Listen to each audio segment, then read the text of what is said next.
She married him for one reason only, money. To everyone in the village, he was the quiet blind man who lived in a mansion he inherited from his late father. A man who never raised his voice, never showed emotion, and never looked anyone in the eyes. People said he couldn't see the sun, couldn't see faces, couldn't even walk safely without his wooden stick. But she didn't care. She only saw his wealth, the gold, the land, the servants, the power. She believed that marrying a blind man meant an easy life, a life where she controlled everything. No questions, no arguments, no responsibilities. On the wedding day, she smiled like she had already won. She thought she had fooled everyone, including him. But deep inside the mansion, behind those silent walls, he was hiding something she could never imagine. And then, on the wedding night, when the doors closed, when no one else was watching, when she tried to take her first step into her new life of luxury, the man she thought was blind slowly turned his face toward her. He lifted his head, opened his eyes, and stared directly into her soul.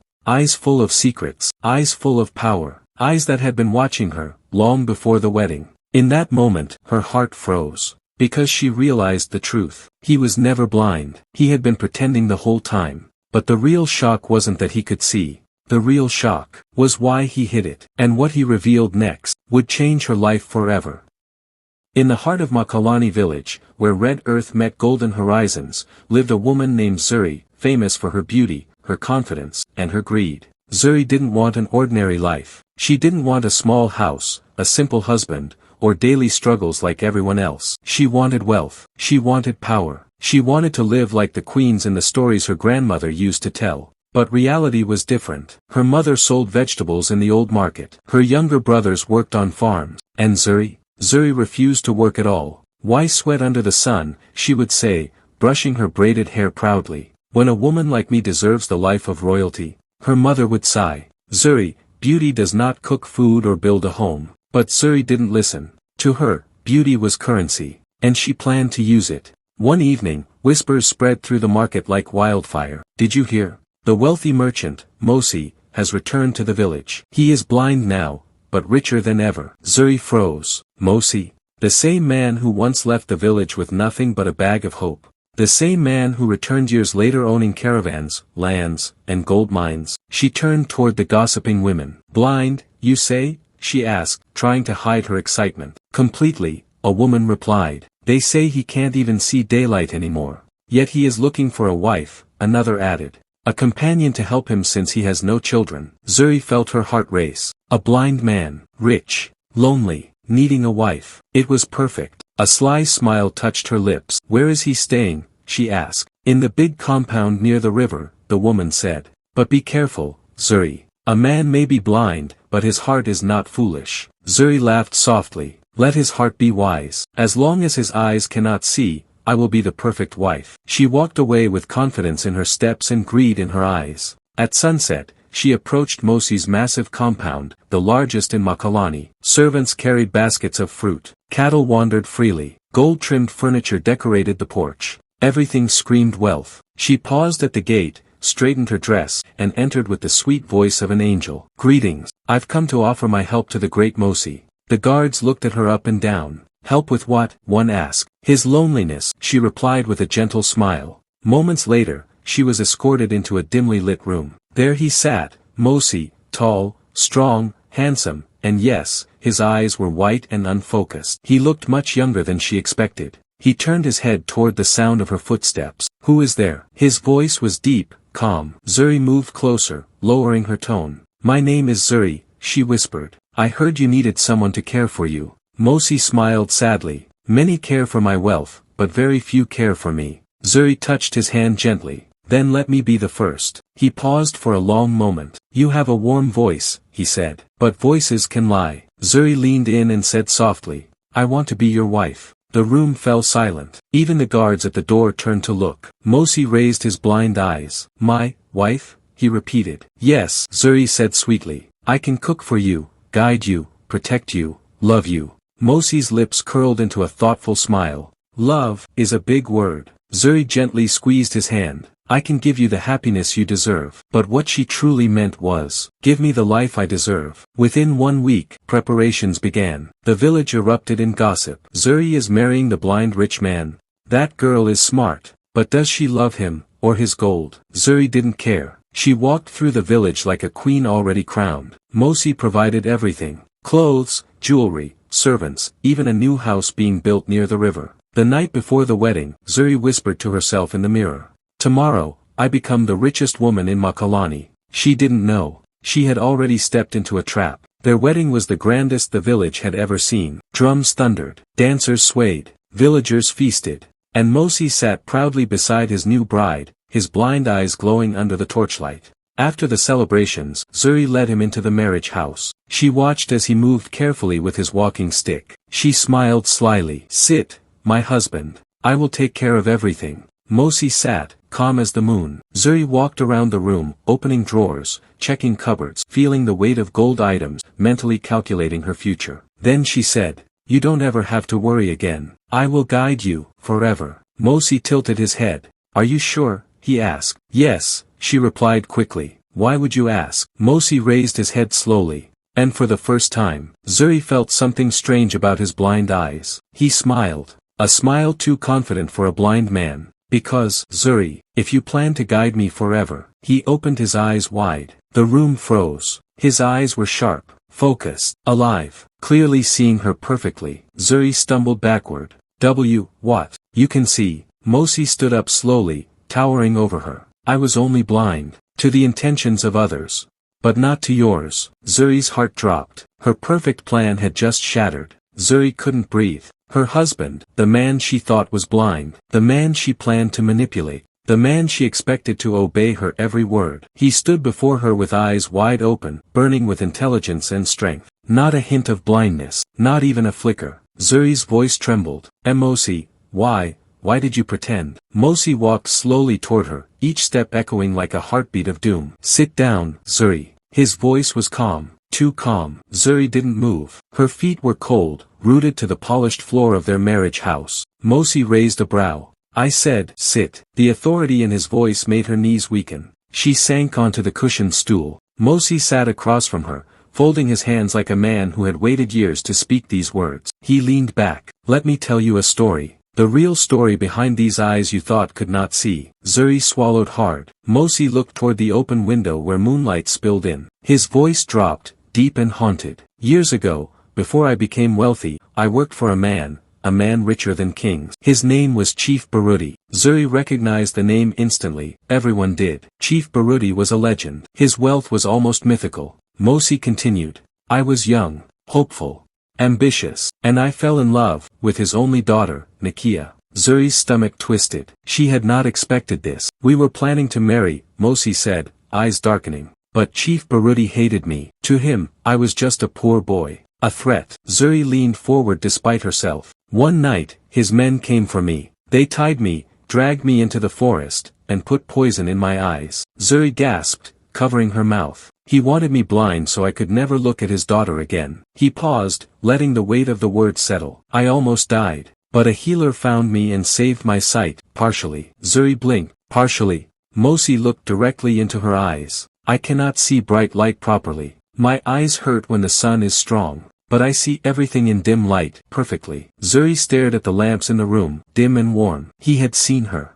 Every move, every greedy glance, every lie wrapped in sweetness. Her face grew hot. Zuri whispered, "But, why fake blindness now? Why marry me?" Mosi exhaled sharply, a mix of anger and sorrow. "Because after Chief Baruti died, I inherited a secret message." He reached into his pocket and pulled out an old leather pouch. Inside was a tiny wooden carving, a woman's figure. Zuri frowned. "What is that?" Mosi stood and paced slowly. "Nakia's last gift to me." Zuri's breath hitched. "She died?" Mosi nodded once. "She sent me this message before passing. Beware of a woman with eyes like storms. She will bring danger into your house, unless you see her before she sees you." Zuri's hands trembled. Eyes like storms. Was she the woman in the prophecy? Mosi continued. "I traveled for many years, built wealth, built power, but I trusted no one. I watched people deceive, manipulate, and betray, all for money." He paused. "So I pretended to be a blind man returning home, to see who would approach me, and with what heart." Zuri closed her eyes. Everything made sense now. She wasn't the only one watching. He had been watching her the whole time. Mosi turned to her sharply. "And you, Zuri, you came running." She shook her head quickly. I came to help you. No, Mosi snapped. You came for wealth. Zuri flinched. He stepped closer, voice low and dangerous. You thought I would be easy to control. A blind man with a fortune. A man who would never see your lies. He reached out and lifted her chin. But I saw everything. Zuri's mouth went dry. She felt naked, exposed. Mosi released her and walked away. When you entered my house the first evening, you looked at every expensive object before you even greeted me. Zuri's cheeks burned with shame. When I told you I feared people only loved my wealth, you squeezed my hand, almost as if comforting me, yet your eyes were studying the gold bracelet on my wrist. Zuri shook her head desperately. Mosi, please. Silence, he said, lifting a hand. You will speak when I allow it. His tone was cold, ice cold. Zuri felt fear crawl up her spine. Then Mosi turned slowly, his face unreadable. Zuri, you made a mistake marrying me for money. She nodded weakly. But I am willing to give you one chance. Her head jerked up. A chance? Mosi walked toward the table, pouring himself water. His back was to her. You will stay here as my wife. You will serve this household. You will work. You will respect me. Zuri's chest tightened. This wasn't the life she imagined. She imagined silk beds, luxury, servants bowing to her. Not this. But Mosi wasn't finished. He turned, slowly, eyes glowing under the moon.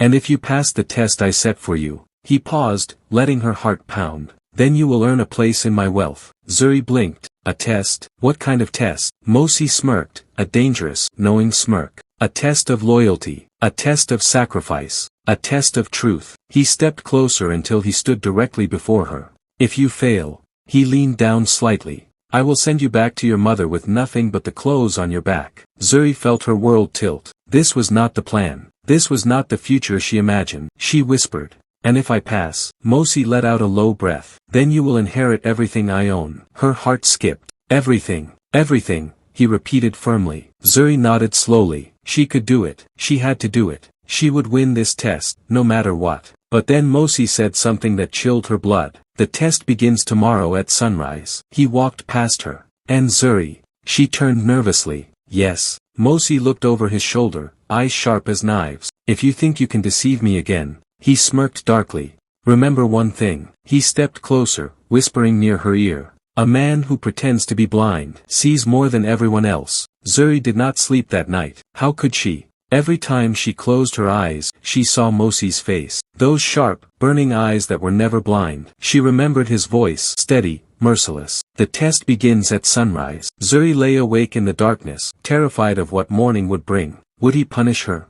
Expose her? Humiliate her? Or worse, send her back home as a failure? The thought of returning to her mother, penniless and ashamed, made her chest tighten. She couldn't let that happen. No matter what Mosi planned, she promised herself one thing. She would survive it. She would win. She would become the mistress of this house. But as dawn broke, Zuri had no idea how wrong she was. A loud knock jolted her from the bed. Open, Mosi called from outside. Zuri's heart pounded as she unlocked the door. Mosi stood tall, wearing a simple linen shirt and dark trousers, but there was power in the way he carried himself. He looked like a man born to command. Behind him, the morning sun glowed brightly, and Zuri saw him narrow his eyes, so he truly struggled with bright light. He wasn't lying. She stepped aside as he entered. Get dressed, he said. The first test begins now. What must I do? Zuri asked, trying to sound gentle, innocent. Mosi's lips twitched, not in a smile, but in a knowing expression. You will clean the entire house. Zuri blinked. That's all.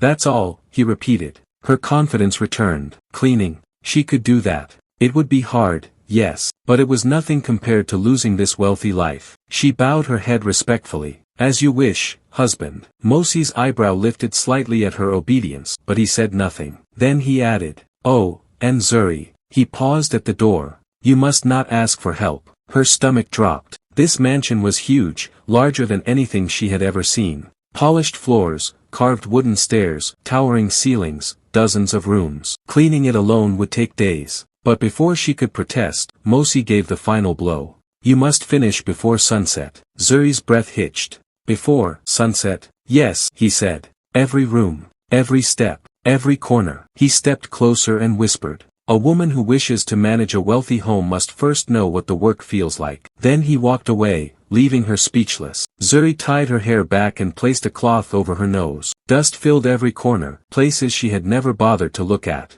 She started sweeping. Sweeping turned into scrubbing. Scrubbing turned into washing. Washing turned into dragging heavy furniture across floors. Her hands blistered. Her back ached. Her throat burned. Hours passed. The sun rose higher. Sweat dripped down her face. By noon, she had only finished half the house. How does he expect me to do this alone? She muttered angrily, slamming a bucket onto the floor. Then she froze. She could feel him, standing behind her. She turned slowly, and there he was. Mosi leaned against the doorframe, arms crossed, watching her silently, like a judge evaluating her soul. "You're tired," he said calmly. Zuri nodded weakly. "Yes, but I can continue." Mosi approached her slowly, looking around the room. "You missed a corner," he said. Zuri turned, and indeed, the corner behind the wardrobe was still covered in dust. She felt humiliation burn inside her. "I'm trying," she whispered.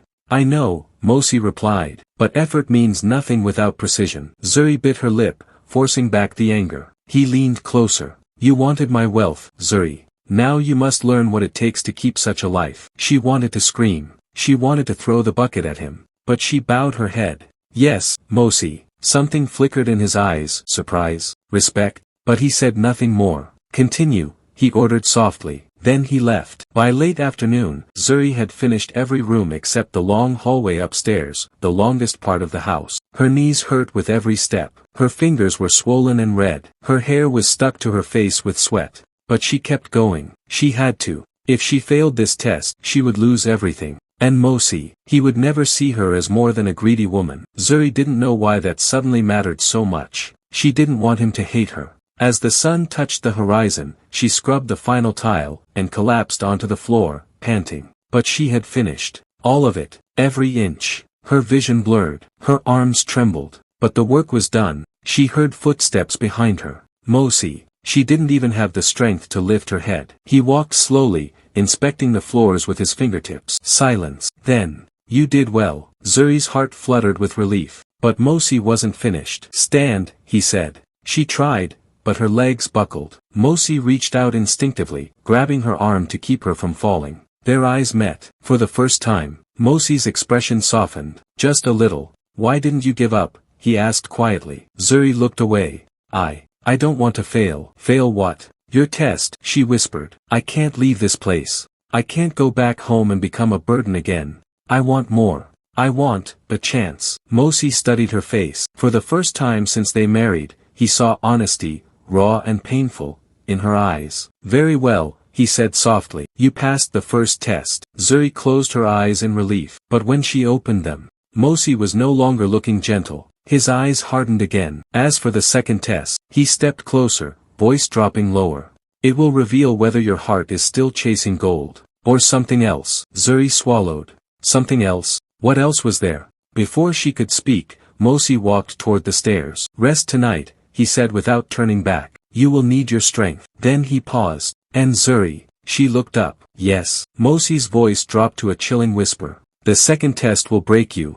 Unless there is truth in your heart." Zuri's blood ran cold. The night after the first test felt endless. Zuri lay awake on her mat, every bone aching, blisters burning, muscles trembling from exhaustion. But physical pain wasn't what kept her awake. It was the fear. Mosi's words echoed in her skull. "The second test will break you, unless there is truth in your heart." Truth? What truth? Zuri didn't even understand her own heart anymore. Had she married Mosi for money? Yes. Did she still want that wealth? Of course. But there was something new now, something she didn't want to name. Respect, fear, confusion, and something softer, something she refused to acknowledge. Before Zuri could fall asleep, a knock echoed through the night. 3 slow taps. She froze. Another set of taps. Then Mosi's voice, calm but cold. "Open the door, Zuri." Her heart hammered. She stood, legs shaking, and unlocked the door. Mosi entered, wearing a dark cloak, his expression unreadable. The night breeze brushed his face, and the moonlight illuminated his sharp features. "Come with me," he said.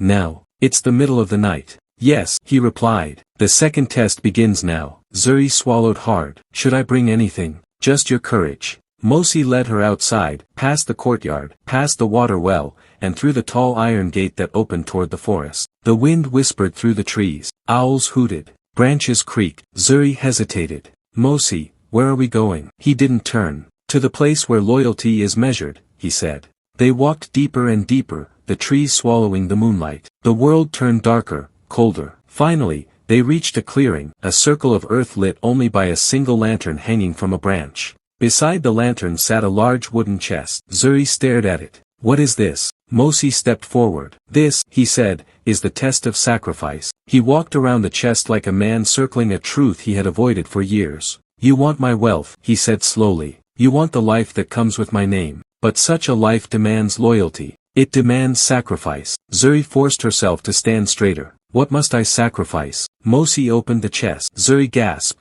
Inside were piles of gold coins, necklaces, bracelets, gems glowing under the lantern light. It was more wealth than she had ever seen in her life. Her breath caught in her throat. "Mosi, this is everything." "Yes," he said. "And tonight, you must decide." Mosi reached inside and lifted a golden necklace shaped like a river serpent, a symbol of royal lineage. He held it up so that the moon reflected against it. "This necklace alone is worth more than your family could earn in 10 lifetimes. Zuri stared, heart pounding. "If you take it," Mosi continued, "I will not stop you." Zuri blinked. "What? I will not stop you," he repeated. "You may take it. You may take all of it. You may run away into the night, never to return." Her knees shook. "But if you take even a single coin." He stepped closer, voice low. "You fail the test, and our marriage ends tonight." Zuri's breath trembled in her lungs. "Mosi, that's not fair." "It is perfectly fair," he cut in sharply. "Because loyalty is measured when temptation is strongest." He took another item from the chest, a bracelet engraved with a lion's head. "My father wore this before he died," Mosi said softly. "It carries my family's honor." Zuri looked at it, mesmerized. Mosi placed it gently back into the chest. "Everything here is precious to me, and tonight, I trust you with all of it." Zuri stared at the gold, then at Mosi, then back at the gold. Confusion twisted her mind. "Mosi, what do you want me to do?" He stepped closer until he stood inches from her. "I want to see if your heart chooses gold." His voice dropped to a whisper. "Or me." Zuri's breath caught. Him. Why him? She didn't even understand her own feelings, let alone his. Mosi took her shaking hands and placed them on the edge of the chest. "This is your chance," he said. "Your freedom, your future, your truth." Zuri stared down at the treasure. She could take it. Run, build a life, never work again, never struggle. But something held her back, a weight, a warmth, something she had tried to ignore. She lifted her gaze to Mosi. His expression wasn't cold anymore. He wasn't testing her like a judge. He was watching her like a man who desperately wanted her to make the right choice. Zuri whispered. "Why are you doing this, Mosi?" He inhaled deeply. "Because I need to know if you can be trusted. Not as a wife, not as a servant, but as a partner." The word hit her chest like a heartbeat. Partner. Not a blind husband. Not a rich man. Not a trick. A partner. Zuri stared at the gold again. This was the moment. She closed the chest. Mosi stiffened. Zuri placed her palms over the lid and whispered. "I do not choose gold." Her voice shook. "I choose you." For the first time since they married, Mosi looked stunned. His chest rose and fell slowly, as if he had been holding his breath for years. "Are you certain?" he asked quietly. Zuri nodded. "I know I came into this marriage with the wrong intentions." Her voice cracked. "I know greed blinded me more than your eyes ever were. But tonight, when I saw all this treasure, I realized something." She looked into his eyes, steady and calm despite her trembling. "I don't want a life built on running in fear. I don't want to be the kind of woman who steals. And I don't want to lose the only person who has ever challenged me to become better." Mosi's throat tightened. "You would leave all this?" he asked softly. "Yes," Zuri whispered. "For you." Silence wrapped around them. The forest listened. The wind stilled. The lantern flickered. Mosi stepped closer, cupping her cheek. "Zuri," he whispered. "You have passed the second test." Her knees nearly gave out. But then, Mosi said something that sent chills down her spine. "Tomorrow, the third test will reveal the truth within me. And it will change everything you think you know about this marriage." Zuri froze. What truth? What secret? What had he been hiding? Before she could ask, Mosi turned away. "Come," he said softly. "Let us go home." They walked back through the forest, side by side. But Zuri's mind was burning. If the second test was this hard, what would the third test bring? The next morning, Zuri woke with a strange tightness in her chest. Fear, hope, she couldn't tell. But Mosi's last words haunted her. "Tomorrow, the third test will reveal the truth within me, and it will change everything you think you know about this marriage." Zuri dressed slowly, her mind racing. She had survived the first test. She had chosen loyalty over wealth in the second. But now, what truth was Mosi hiding? What could possibly be so powerful, so life-changing, that it would shake everything? As she walked toward the courtyard, she found Mosi standing beneath the shade of a tall fig tree. His hands were clasped behind his back. His face was unreadable. He turned when he heard her footsteps. "Are you ready?" he asked. Zuri swallowed hard. "Yes." Mosi nodded once and motioned her to follow. They walked in silence through the village road, passing farmers preparing their fields, women drawing water, children playing under the sun. Zuri noticed how people greeted Mosi with respect, even fear. She had assumed it was because of his wealth. But something told her there was more. Much more. Mosi's steps were steady, but his expression was heavy, almost sad. They left the village and headed toward the hills. As they climbed, Zuri's heart thudded painfully. "Mosi," she whispered. "What is this test?" Mosi didn't answer. Not yet. Finally, they reached a flat stretch overlooking the valley. Wind brushed through the grass. Birds circled overhead. A single stone bench sat at the edge. Mosi gestured for her to sit. Zuri obeyed. He stood before her, and removed his cloak. Underneath, he wore a deep blue garment embroidered with gold symbols. Symbols she had seen before, but only on chiefs. Her breath hitched. "Mosi, what?" He raised a hand. "Let me speak first." His voice was low, heavy. "As a child," Mosi began, "I told you my father died when I was young." Zuri nodded cautiously. "That was true," he continued. "But I never told you how he died, or who killed him." Zuri's heart skipped. "The man who destroyed my eyesight," Mosi said slowly, "was not just a jealous father protecting his daughter." Zuri leaned forward. "He was following orders." "Orders?" she whispered. Mosi met her eyes, and for the first time since she knew him, she saw a raw pain, the kind of pain carried for years. "Zuri, my father was not just a common man." His voice trembled. "He was the rightful king of this land." Zuri gasped. Her hand flew to her mouth. Mosi continued. "When I was 12, a rebellion forced him from the throne. He was killed, and I was hidden away by loyal elders. They blinded me partially so no enemy would suspect I was capable of reclaiming power." Zuri felt cold all over. "So the poisoning was to protect you?" "Yes," Mosi said, "but the healer who saved my sight later revealed the truth. I was the lost heir, the hidden king." Zuri's mind spun.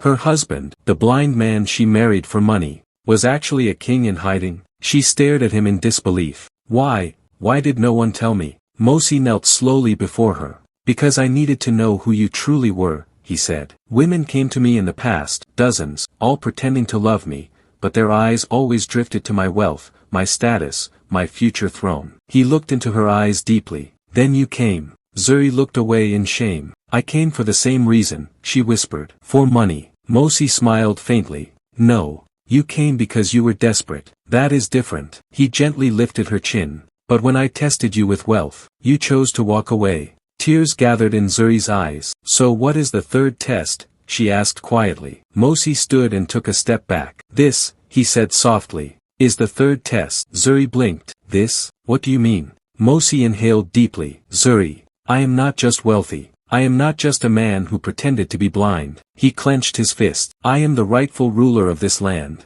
But I need a queen, a woman loyal enough to stand beside me. A woman who will not abandon me when the truth becomes heavy." He looked into her eyes with a mixture of hope and fear. "That is the final test, Zuri. Now that you know who I truly am, will you still choose me?" Zuri's mouth went dry. This was not a test of loyalty. This was a test of love. Real love. Not pretended. Not performed. She felt her heart beating painfully.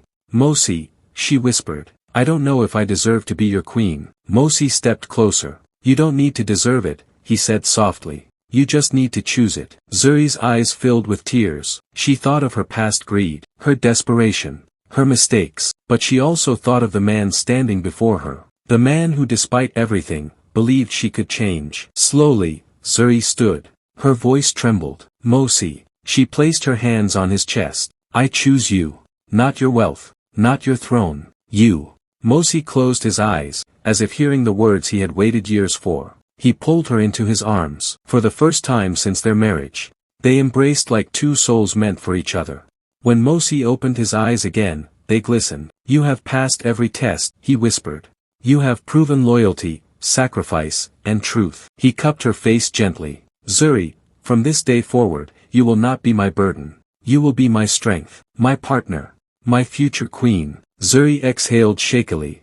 And you, she said softly, will not be the blind man I married. You will be the man I love. Mosi smiled for the first time, truly smiled. A smile filled with pride, relief, and something deeper. He took her hand. Come, he said. We have a kingdom to reclaim. Zuri squeezed his fingers. A kingdom, she repeated.